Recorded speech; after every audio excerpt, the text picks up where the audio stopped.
Le premier étage du château de Cheverny. C'est là que nous rencontrons notre maître horloger devant une pendule Louis XIV. Qu'est-ce que vous êtes en train de faire là?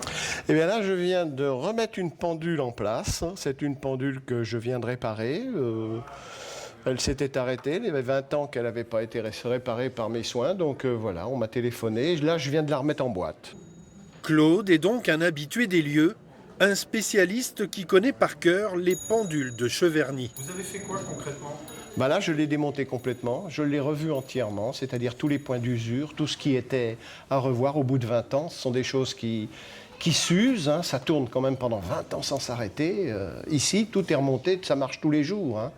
Au château, tout est revu, tout est refait dans les règles de l'art. Voilà. Ce jour-là, Claude échange avec le régisseur du château. L'occasion de lui rappeler la démarche à suivre pour le passage à l'heure d'hiver. Je vais t'expliquer le principe. Enfin, tu vas comprendre hein, de toute façon. Au changement d'heure, là, il faut reculer. Alors, c'est toujours un problème. Hein. Quand il faut reculer, souvent les gens ils pensent pouvoir reculer les aiguilles. Non, il ne faut pas reculer les aiguilles. Il faut arrêter le balancier et attendre qu'une heure passe. Et au bout d'une heure, tu remets la pendule en route. D'accord. C'est beaucoup plus simple. Ouais. Renaud va donc gérer seul les 13 horloges du site. Pas de souci, le régisseur du château est habitué. C'est moi qui vais faire tout ça.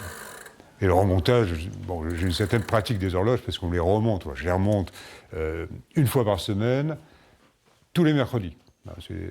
Les horloges ont besoin de régularité. Donc c'est le mercredi matin,